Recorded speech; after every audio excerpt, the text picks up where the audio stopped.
이번에 나눠드린 교회 달력, 다 받으셨죠?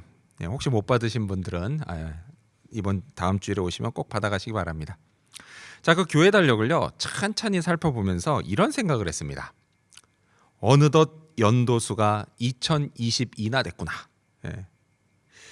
제가 초등학교를 다니던 시절만 해도요 초등학교를 국민학교라고 불렀습니다. 자, 그때 그 시절이요 정말 엊그제 같습니다. 그런데 벌써 40년 가까이 지났습니다. 저는요 그때 학교를 참 좋아했습니다. 그 담임 선생님도 참 좋아했습니다. 1년 동안 저를 가르쳐 주시고, 그리고 또 제가 무슨 잘못을 하면 저를 혼내주시던 선생님, 저는 그 선생님을 곧잘 따랐습니다. 자, 그때 당시요 제 어머님이 제게 이런 말씀을 하셨던 게 기억이 나는데요. 성훈아, 선생님이 하시는 말씀은 부모님의 말씀으로 생각하고 들어야 한다. 이런 말씀이었습니다. 그래서 제가 어떻게 할게요? 저는요 선생님 말씀을 정말 잘 들었습니다. 자, 그렇게 담임 선생님은 어린 제게 절대적인 존재가 되셨습니다. 자, 하지만요 만남이 있으면 이별도 있는 법. 꼭 1년이 지나면 선생님과 이별을 해야 했습니다. 학년이 올라가면서 반이 바뀌기 때문이죠. 자, 그래도요 그건 그나마 괜찮았습니다. 뭐 어차피 선생님을 학교에서 볼 수 있었기 때문이죠. 하지만요 어린 제게 도저히 이해되지 않는 게 하나 있었습니다. 그건 뭐냐? 그건 바로 선생님이 전학을 가시는 거였습니다. 저는요 전학은 학생들만 가는 줄 알았습니다. 하지만요 그렇지 않았습니다. 선생님도 가셨습니다. 물론요 나중에 커서 그건 전학이 아니라 공립학교 선생님들이 정기적으로 근무지를 옮기는 전근이라는 걸 알게 됐지만요 뭐 어렸을 때는 그게 뭐 도무지 이해가 되지가 않았습니다. 정들었던 선생님이 학교를 떠나시는 게요 저는 너무 슬프고 싫었습니다. 하지만 어쩔 수 없는 일이었습니다. 자, 그렇게요 선생님이 떠나가시면 다른 선생님이 오셨습니다. 자, 그런데 참 신기한 게 뭔지 아십니까? 다른 선생님이 오시면요 이내 그 선생님한테 익숙해져서 이전 선생님의 존재는 까맣게 잊어버린다라는 사실입니다. 자, 오늘 본문에서요 예수님은 제자들에게 이와 비슷한 상황을 말씀하십니다. 자, 사실요 오늘 본문 이전에도요 14장에서 예수님은 이미 제자들에게 당신이 곧 제자들을 떠날 거라고 말씀하셨습니다. 자, 그리고 오늘 본문에서 예수님은 같은 말씀을 하시면서 그렇게 당신이 떠나면 보혜사 성령이 제자들에게 오실 거라고 말씀하십니다. 자, 그리고 이 말씀은요 이로부터 약 50일이 지난 후에 오순절에 성령이 하늘로부터 내려오시면서 그대로 이루어집니다. 자, 그리고 성령은 오늘까지도 저와 여러분과 함께 계십니다. 자, 그렇다면 성령은 저와 여러분에게 과연 어떤 분이실까요? 오늘 요한이 전한 예수님의 가르침을 통해 성령에 관해 알아보고, 또한 성령이 나와 함께 계신 증거가 무엇인지도 알아보고자 합니다. 자, 먼저 첫 번째로 성령은 내게 유익이 되시는 분입니다. 자, 예수님이 떠나신다고 하자 제자들의 마음에는요 걱정이 하나가득이었습니다. 자, 그러다 예수님이 이렇게 말씀하십니다. 우리 7절 말씀을 같이 읽어볼까요? 7절입니다. 시작. 그러나 내가 너희에게 실상을 말하노니 내가 떠나가는 것이 너희에게 유익이라. 아멘. 자, 예수님은요 당신이 떠나시는 게 제자들에게 유익이라고 말씀하십니다. 자, 그리고요 이건 이 제자들뿐만이 아니라 2000년이 지난 오늘 우리에게도 유익한 일이 됩니다. 왜냐? 그 이유를요 예수님이 이렇게 말씀하십니다. 우리 7절 말씀을 계속 이어서 읽어볼까요? 읽습니다. 시작. 내가 떠나가지 아니하면 보혜사가 너희에게로 오시지 아니할 것이요 가면 내가 그를 너희에게로 보내리라. 아멘. 자, 유익이 되는 이유. 예수님이 떠나서 하나님께로 가시면 그 다음에 보혜사 성령을 보내주실 것이기 때문입니다. 자, 보혜사가 어떤 분인지는요 우리가 몇 주 전 설교를 통해서 함께 알아봤습니다. 자, 한글로 보혜사 기억나세요? 보혜사는 보호하시고 은혜를 베푸시고 가르치시는 분이라는 뜻입니다. 자, 그리고 이게 헬라어 원어로는 파라클레토스죠. 근데 이 파라클레토스는 변호사, 상담가, 위로자, 돕는 자라는 뜻입니다. 자, 그래서요 이걸 모두 다 통틀어서 보혜사는 곁에서 도와주시는 분입니다. 자, 이렇게 성령은요, 제자들과 함께 계시면서 제자들을 도와주실 분이었습니다. 예수님은요, 당신이 아버지 하나님께로 간 후에 이 보혜사 성령을 제자들에게 보내겠다라고 약속을 하십니다. 자, 그런데 사실 이 약속은요, 오늘 본문인 이 16장에 앞서서 이미 14장에서 하셨던 약속이기도 합니다. 우리 14장을 한번 다시 읽어볼까요? 요한복음 14장 16절과 17절입니다. 시작. 내가 아버지께 구하겠으니 그가 또 다른 보혜사를 너희에게 주사 영원토록 너희와 함께 있게 하리니 그는 진리의 영이라. 세상은 능히 그를 받지 못하나니 이는 그를 보지도 못하고 알지도 못함이라. 그러나 너희는 그를 아나니 그는 너희와 함께 거하시며 또 너희 속에 계시겠음이라. 아멘. 자, 이렇게요, 예수님과 하나님, 이 두 분께 보내심을 받고 이 땅에 오신 성령은 제자들 마음속에 들어와서 영원히 함께 사십니다. 주님은요, 이게 제자들에게 유익이다라고 말씀하신 겁니다.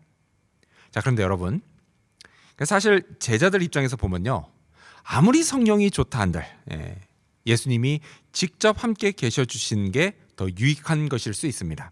그렇죠? 하지만 여러분, 상황이 그러지를 못했습니다.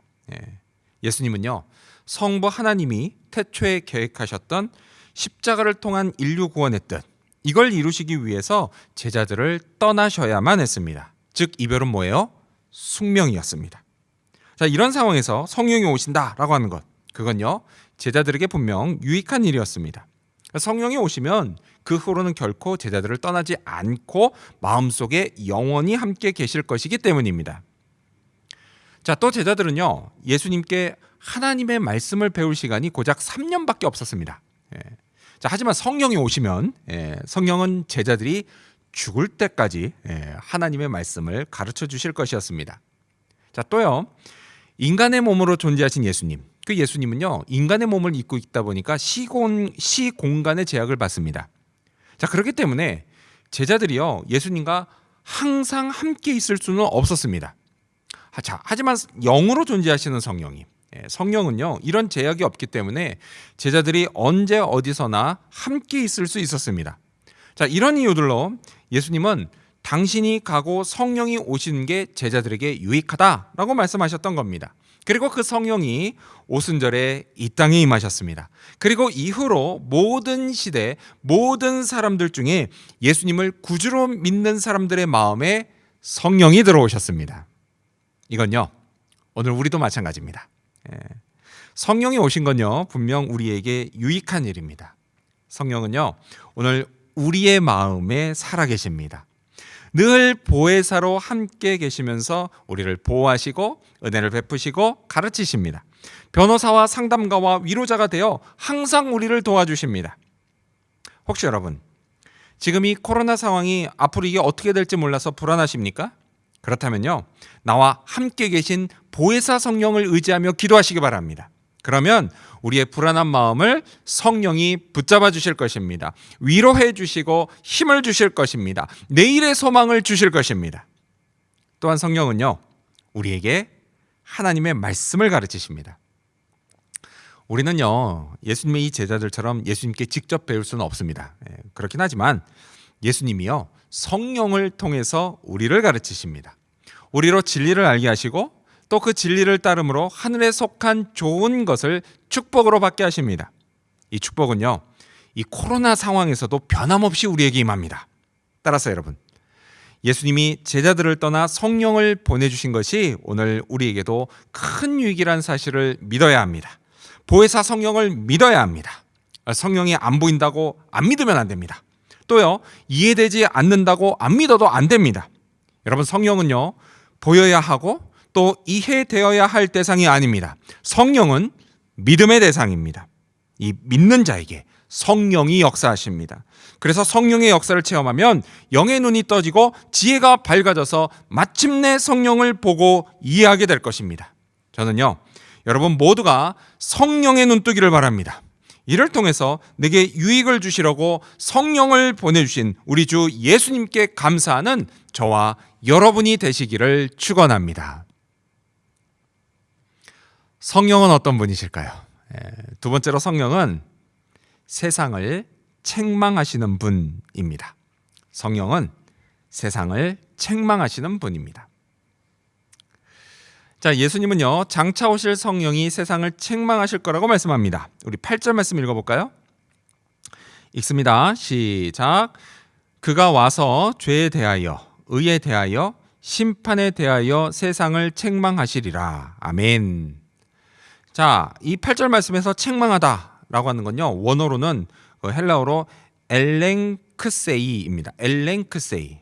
자, 그런데요, 이 단어는 이게 뭐 단순히 혼낸다, 혼내기만 한다 이런 뜻이 아니라요, 잘못된 생각을 꾸짖어서 바로 잡는다라는 뜻입니다. 즉 무슨 얘기예요? 성령은 세상 사람들이 가지고 있는 죄와 의와 심판에 대한 잘못된 생각을 꾸짖어서 바로 잡으신다라는 이야기입니다. 자, 먼저 죄에 대한 책망은 이렇습니다. 우리 9절 말씀을 이어서 읽겠습니다. 읽습니다. 시작. 죄에 대하여라 함은 그들이 나를 믿지 아니하며. 아멘. 예수님은요, 예수님을 믿지 않는 게 죄라고 말씀하십니다. 자, 사실 세상 사람들은요, 뭐 도둑질이나 강도, 뭐 사기나 폭력, 이런 걸 죄라고 하지 예수님을 믿지 않는 걸 죄라고 하진 않습니다. 하지만요, 이런 세상 사람들의 생각은 잘못된 생각입니다. 하나님이 보실 때요, 가장 큰 죄는 예수님을 믿지 않는 겁니다. 사람들은요, 술, 담배에 찌들어서 지옥 가는 것이 아니라 예수님을 구원자로 믿지 않기 때문에 지옥에 갑니다. 그런 법이 어디 있냐고요? 그게 사람을 창조하신 하나님의 법입니다. 그래서 하나님이 너무하신다고요? 그래서 사람을 구원해 주시려고 예수님을 이 땅에 구원자로 보내셨습니다. 그럼 난 괜찮다고요? 예수님 믿으니까요? 그런데 여러분, 이거 아십니까?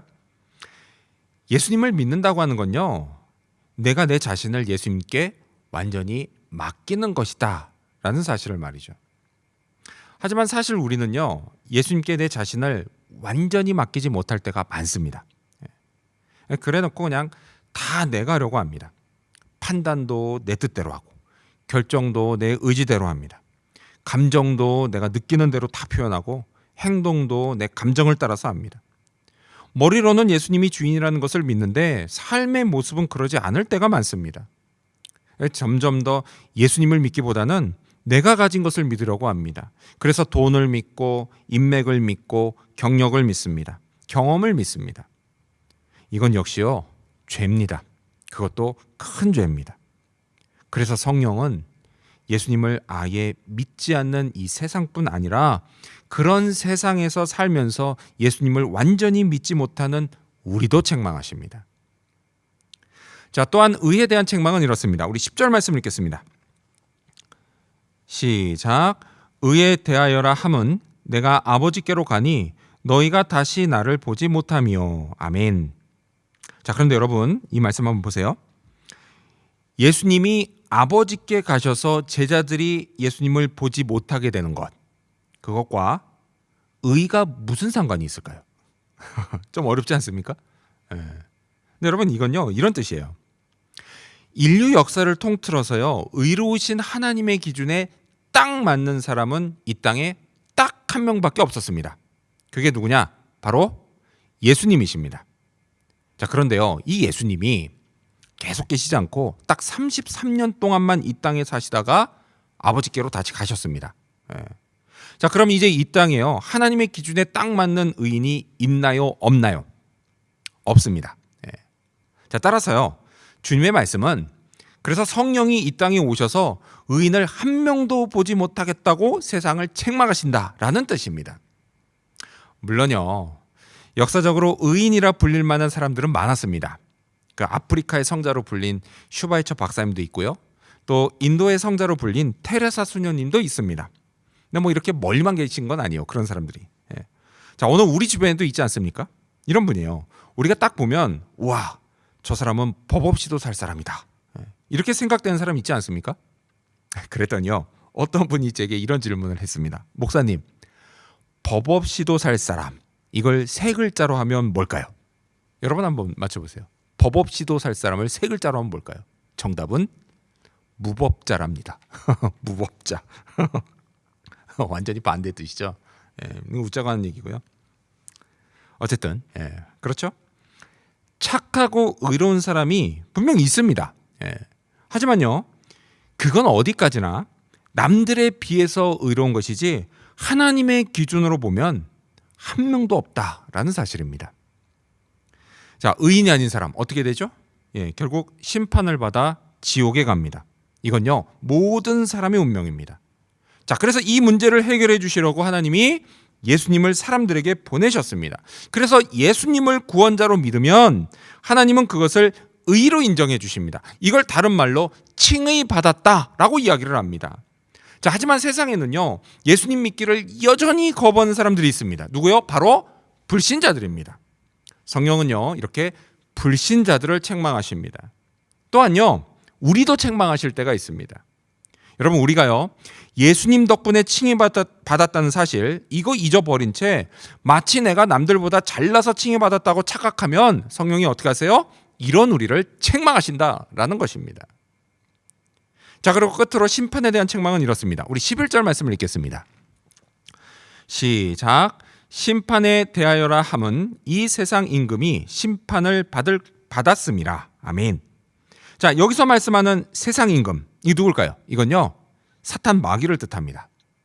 사탄은요, 사람들의 생각을 하나님이 아닌 다른 것에 집중하게 만들고 그것을 찬양하게 합니다. 그래서 돈을 찬양하고 외모를 찬양하고 좋은 직업과 권력을 찬양하게 합니다. 어린이와 청소년들은 아이돌을 찬양하게 합니다. 그래서 사람들이요, 자기들을 창조하신 하나님을 찬양하지 않게 합니다. 예배드리지 못하게 합니다. 그렇게 사탄은요, 세상 사람들의 시선을 온통 사로잡아서 어느덧 세상 임금이 돼버렸습니다. 성령은요, 이런 세상을 책망하시며 세상 임금인 사탄이 이미 심판을 받았다라고 알려주십니다. 언제 받았을까요? 그건요, 예수님이 이 땅에 처음 오셨을 때 받았습니다. 예수님이 십자가에서 죽으실 때요, 사탄은 자기가 예수님을 심판하는 줄 알았습니다. 하지만요, 그건 대단한 착각이었습니다. 예수님은요, 죽음을 이기고 부활하심으로 이를 통해서 사탄을 심판하시고 그리고 사탄에게 붙잡혀 있던 사람들을 구원하셨습니다. 그들이 창조주 하나님께 집중하게 하시고 하나님이 주시는 축복을 받으며 살게 하셨습니다. 예수님은요, 언젠가 때가 되면 이 땅에 다시 오실 겁니다. 그때요, 그나마 남아있던 사탄의 힘, 그게 완전히 무너질 것입니다. 사탄은요, 최후 심판을 받게 될 것입니다. 우리에게 이 사실을 깨닫게 하시는 분이 바로 성령이십니다. 여러분, 이 심판을 믿으십니까? 아멘. 따라서 여러분이요, 만일 주님이 말씀하신 이 죄와 의와 심판에 대해 예수님을 믿지 않는 것이 죄고 예수님만이 진정한 의고 그리고 예수님이 사탄을 심판하신다는 사실을 알게 됐다면, 또 그것을 믿게 됐다면, 그게 바로 여러분 안에 성령이 계시다는 증거입니다. 성령이 깨닫게 해주지 않고는요, 누구도 이 사실을 믿을 수 없습니다. 이렇게 성령은요, 결코 여러분에게서 멀리 계신 분이 아닙니다. 나와 함께 계신 게 맞는지 긴가민가하게 존재하는 그런 분도 아니십니다. 예수님이 보내신 성령, 그 성령은 여러분 마음 안에 계십니다. 세상을 책망하시는 성령이 여러분을 깨닫게 하십니다. 믿게 하십니다. 따라서 여러분, 성령을 확신하시기 바랍니다. 함께 계심을 의심하지 말기를 바랍니다. 나를 능력으로 붙잡고 계심을 믿으시기 바랍니다. 이 믿음과 확신이 우리를 든든하게 합니다. 오늘 우리의 세상은 코로나로 뒤숭숭합니다. 하지만 여러분, 걱정하지 마십시오. 성령이 우리를 도우십니다. 이 사실을 믿고 흔들리지 않는 저와 여러분이 되시기를 축원합니다. 성령은 어떤 분이실까요? 마지막 세 번째로, 성령은 나를 말씀으로 인도하시는 분입니다. 성령은 나를 말씀으로 인도하시는 분입니다. 자, 예수님이 계속해서 말씀하십니다. 우리 13절 말씀을 읽겠습니다. 그러나 진리의 성령이 오시면 그가 너희를 모든 진리 가운데로 인도하시리니 그가 스스로 말하지 않고 오직 들은 것을 말하며 장래일을 너희에게 알리시리라. 아멘. 자, 진리의 성령. 이 진리의 성령에 관한 얘기는요, 얼마 전 설교를 통해서 이미 함께 나누었습니다. 기억나시죠? 진리의 성령은요, 우리가 하나님이 기뻐하시는 그 제대로 된 삶을 살도록 인도하십니다. 어떻게요? 진리의 말씀으로 인도하십니다. 자, 그런데요, 여기서 예수님이 중요한 사실 하나를 말씀하십니다. 그건요, 성령이 스스로 말씀하지 않고 오직 들은 것을 말씀하신다라는 사실입니다. 자, 그럼 누구에게 들은 걸까요? 계속해서 14절을 읽겠습니다. 14절입니다. 시작. 그가 내 영광을 나타내리니 내 것을 가지고 너희에게 알리시겠음이라. 아멘. 예수님은요, 성령이 예수님 것을 가지고 제자들에게 알리신다고, 즉 뭐예요? 우리에게도 예수님의 것으로 알리신다라고 말씀하십니다. 자, 이렇게 성령은요, 예수님의 말씀으로 우리를 인도하십니다. 자, 그런데요, 성령이 말씀하시는 누군가의 말씀이 또 하나 있습니다. 자, 우리 계속해서 15절 말씀을 읽어볼까요? 읽습니다. 시작. 무릇 아버지께 있는 것은 다 내 것이라. 그러므로 내가 말하기를 그가 내 것을 가지고 너희에게 알리시리라 하였노라. 아멘. 아버지, 곧 성부 하나님께 있는 것은 누구 거요? 다 예수님 겁니다. 따라서요, 그 예수님 것을 받아서 말씀하시는 성령, 그 성령이 말씀하시는 것은 예수님의 말씀이면서 동시에 성부 하나님의 말씀인 겁니다. 조금 복잡한가요? 그럼 좀 쉽게 말씀드리겠습니다.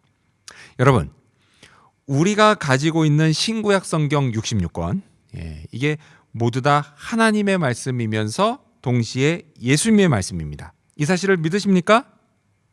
믿으신다면 그게 바로 여러분 안에 성령이 계시다는 증거입니다. 왜요?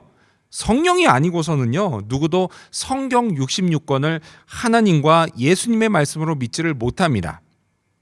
자, 또 성령은요, 성경 말씀을 우리에게 알려주십니다. 자, 우리가 하나님의 뜻에 맞게 인생을 제대로 살고요, 그래서 축복된 인생을 살고 싶다면 가장 먼저 해야 할 게 성경을 펴서 읽고 묵상하는 겁니다. 그러면 성령께서 그 말씀을 통해서 우리가 어떻게 살아야 할지를 깨닫게 하십니다. 자, 혹시 여러분 중에요, 이런 경험해 본 분들이 분명히 있을 겁니다. 이런 거예요. 조용히 말씀을 묵상하는 중에요, 내 감정이 다스려지고 생각들이 정리됩니다. 또요, 하나님이 기뻐하실 말과 행동을 해야겠다, 이런 다짐을 하게 됩니다. 또요, 그 다짐을 실천할 용기와 지혜가 생깁니다. 또요, 그걸 실천하자니 상황이 좀 어려울 것 같아요. 그런데 의외로 순조롭게 풀리는 경우가 있습니다. 그러니까 뭐 예를 들어서 갑자기 이걸 도와주는 사람이 나타나기도 하고, 또 뭐 급한 일이 해결되는 그런 것들이 있잖아요. 자, 이렇게요, 말씀을 묵상하며 결심하고 기도했던 것들이 이루어지는 것을 볼 때가 있습니다. 여러분, 이게 무엇을 의미하는 건지 아십니까? 그게 바로 성령이 내 안에 계시다는 증거입니다.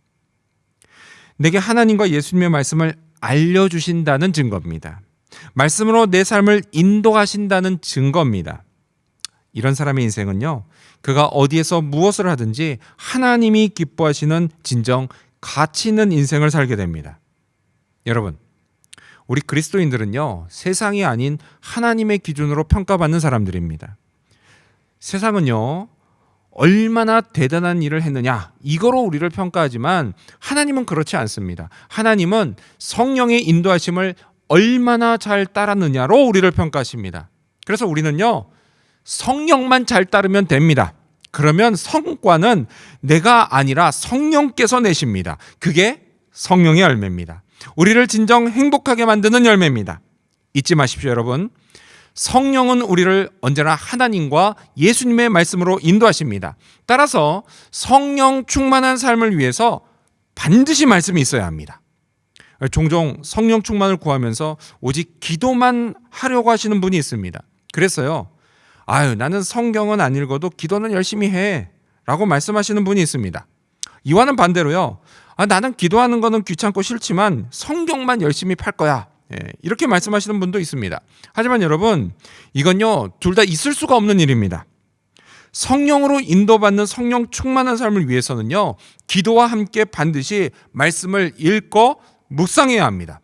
그래서 저는요, 우리 모두의 올 한 해가 말씀을 묵상하고 인도함으로 성령이 내 삶을 이끌어 가시는 것을 더욱 확신할 수 있게 되는 그런 한 해가 되기를 소망합니다. 예수님과의 이별은 제자들에게 무척 힘든 일이었습니다. 하지만요, 이를 통해 예수님이 보혜사 성령을 보내주셨습니다. 그 성령이요, 오늘 저와 여러분의 마음에 함께 계시다는 사실을 꼭 기억하시기 바랍니다.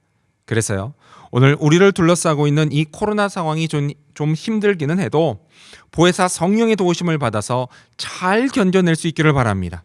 또한 성령이 죄와 의와 심판에 대해 나를 다시금 깨우치실 때 겸손한 마음으로 예수님을 더욱 믿고 의지하시기를 바랍니다. 성령은 언제나 주의 말씀으로 우리를 인도하십니다.